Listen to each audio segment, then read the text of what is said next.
Hello everyone, welcome once again in my YouTube channel in AK Career Academy. तो देखिए, अभी हम लोग क्लास 10 के फिजिक्स का चौथा चैप्टर पढ़ रहे हैं और यह विद्युत धारा यानी इलेक्ट्रिक करंट। और इसमें पिछले वीडियो में हम आपको बताए थे कि किसी भी तत्व का जो परमाणु होता है वो उदासीन क्यों होता है, न्यूट्रल क्यों होता है, यानी उस पर प्लस चार्ज और माइनस चार्ज क्यों नहीं होता है, और जब इलेक्ट्रॉन त्याग देता है तब जाकर वह धनावेशित होता है और ग्रहण करके ऋणावेशित होता है। अब कैसे इस बात को कह सकते हैं? अगर आप वो वीडियो नहीं देखे हैं तो इस वीडियो के डिस्क्रिप्शन में उसका लिंक है, आप वहाँ से देख सकते हैं। और आज के क्लास में हम आपको बताने वाले हैं चालक पदार्थ यानी कंडक्टर के बारे में और विद्युत रोधी पदार्थ यानी इंसुलेटर के बारे में। आज के क्लास में हम आपको बताने वाले हैं और ये बड़ा आसान सा कॉन्सेप्ट है, बस 2-3 मिनट में आपको समझ में आ जाएगा कि ये क्या होता है। तो देखिए, चालक पदार्थ की सबसे पहले बात किया जाए तो हम कहेंगे कि ऐसे पदार्थ, बहुत सारे ऐसे पदार्थ होते हैं जिनसे होकर विद्युत आवेश जो होता है यानी इलेक्ट्रिक चार्ज जो होता है उनके एक भाग से दूसरे भाग तक चला जाता है। तो ऐसे पदार्थ को हम चालक कहेंगे, उसे चालक कहा जाता है। जैसे मान लो कि ये कोई पदार्थ है और इस पदार्थ में एक भाग से होकर दूसरी भाग तक विद्युत आवेश जो है, जैसे मान लीजिए कि विद्युत आवेश जो है यहाँ से लेकर और इसके दूसरी भाग तक आसानी से चला गया, प्रवेश कर गया, तो फिर ऐसे पदार्थ को हम कहेंगे चालक पदार्थ।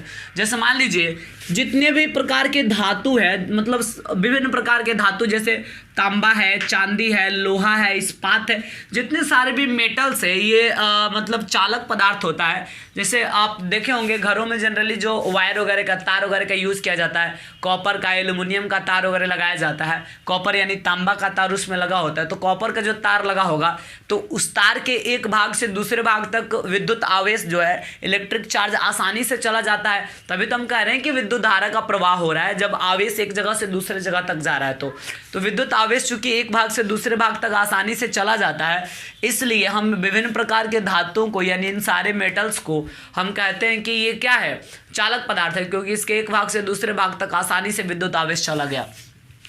वही अगर मनुष्य या जानवर के शरीर की बात करें हम, जैसे मान लीजिए कि आप, उम्मीद करते हैं कि आप लोग कभी महसूस नहीं किए होंगे, लेकिन अगर किए होंगे तो पता ही होगा, हाथ पे करंट, जैसे मान लीजिए कि लाइव वायर को अगर छू दे तो हाथ में करंट आता, तुरंत पूरे बॉडी में वो करंट दौड़ जाता है, यानी विद्युत आवेश का प्रवाह तुरंत पूरे बॉडी में, पूरे शरीर में हो जाता है। या पिक्चर वगैरह में तो देखे ही होंगे, जब कभी करंट लगता है तो कैसे लुत्ती फेंकता है, एकदम गोई गोई गोई गोई मारता है पूरा ऊपर से नीचे तक।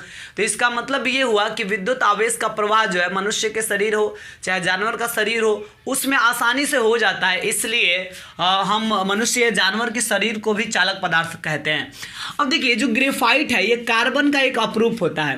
दैट जब कार्बन का अपरूप है तो अधातु ही मानेंगे, तो ये अधातु है, तो लेकिन अधातु होने के बावजूद भी इससे विद्युत आवेश का प्रवाह एक भाग से दूसरे भाग तक हो जाता है।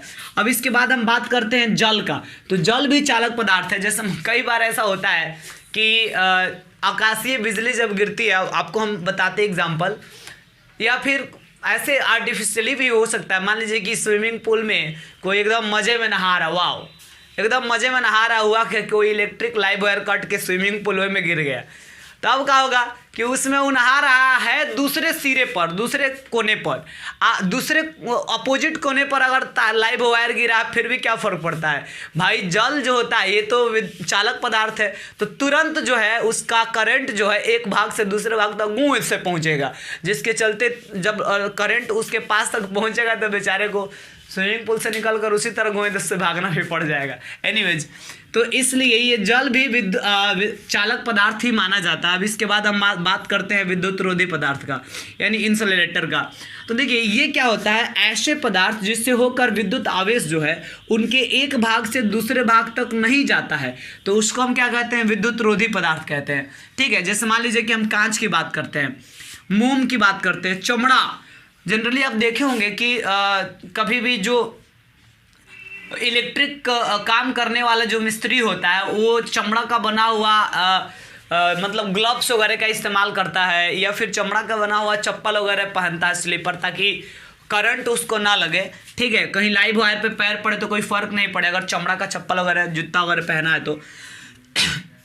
रबड़ हुआ, लकड़ी, सूखी लकड़ी हुआ, रेशम हुआ, कागज हुआ, या चीनी मिट्टी। चीनी मिट्टी जनरली आप देखे होंगे कि जैसे जो फ्यूज लगा होता है ना इलेक्ट्रिक बोर्ड वगैरह में, फ्यूज, तो उस फ्यूज के ऊपर जो बाहरी आवरण होता है वो चीनी मिट्टी का ही जनरली बना होता है। तो चीनी मिट्टी से भी होकर विद्युत धारा जो एक भाग से दूसरे भाग तक नहीं जा पाता है, इसलिए इसको भी हम विद्युत रोधी पदार्थ कहते हैं। तो इस प्रकार आपको समझ में आया कि क्या होता है चालक पदार्थ और क्या होता है विद्युत रोधी पदार्थ। ये दोनों काफ़ी सिंपल था।